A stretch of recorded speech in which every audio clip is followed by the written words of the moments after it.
بسم اللہ الرحمن الرحیم۔ کچھ عرصہ نہیں گزرا یہاں کچھ لوگ رہتے تھے، کچھ عرصہ نہیں گزرا یہاں کچھ لوگ رہتے تھے،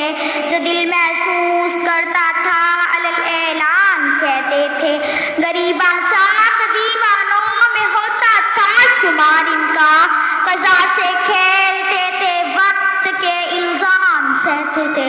عزت مآب پرنسپل، معزز اساتذہ کرام اور سامعین محترم، السلام علیکم ورحمۃ اللہ وبرکاتہ۔ آج میری زبان جس شخصیت کے تذکرے کو اپنے دامن میں سمونے کی کوشش کر رہی ہے، اس نے ایسے وقت میں آپ جبکہ کہ جب ہندوستان میں لیل و نہار پر فرنگی حکمرانوں کی جلوہ فریبیاں جنم لے رہی تھی، ہندوستان در دیوار بھی غیر ملکی سزائے باز کے شد سے کب کبھی محسوس کر رہے تھے۔ اس دھرتی کا بخت دربار فرنگی روبرو نظریں جھکائے کھڑا تھا، ہندوستان غلامی کی زنجیروں میں جکڑا جا چکا تھا، مفلیہ سلطنت کے صورت کو عروج ہوئے 19 برس کا عرصہ بیت چکا تھا کہ 1876 کے یک بستہ کے مہینہ صبح کے وقت نور کے درجے میں ایک بچہ کراچی سے زمین میں جنم لیتا ہے۔ کون جانتا تھا کافی آباد کے رہنے والے چمڑے کے ایک متوسط درجے کے تاجر جناح پونجے دولت گدا پر جنم لینے والا یہ بچہ قائد اعظم محمد علی جناح بنے گا۔ کون جانتا تھا یہ فرنگی حکمرانوں کی نگاہیں خیرہ کر دے گا، کون جانتا تھا کہ ہندوستان کے مسلمانوں کی پیشانی کا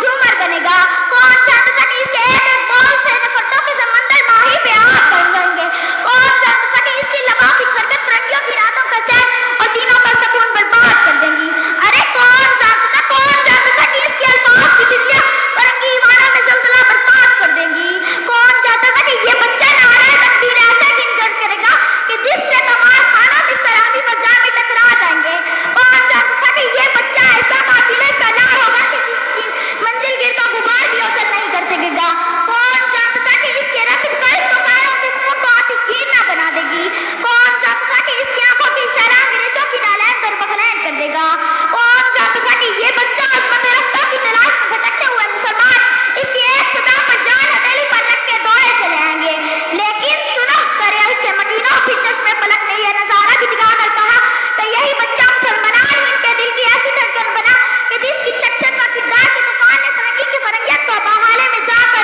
ڈنکے کی چوٹ پر یہ اعلان کر دیا، حق ہے ہمارا آزادی، ہم لے کے رہیں گے آزادی، حق ہے ہمارا آزادی، ہم لے کے رہیں گے آزادی، تو کیسے نہ دے گا آزادی، تیرا باپ بھی دے گا آزادی۔ میرے کاش کے عظیم سپاہیوں مسلمان ہی نے قائد اعظم محمد علی جناح کی قیادت میں 14 اگست 1947 کو آزادی حاصل کر لی۔ آپ کو خدا عظیم نے رہنما کی صفات بلا کر کی ذہانت غیر جذباتی انداز میں قائدانہ صلاحیتوں سے مالا مال فرما دیا۔ آپ نے کہا کہ مجھ سے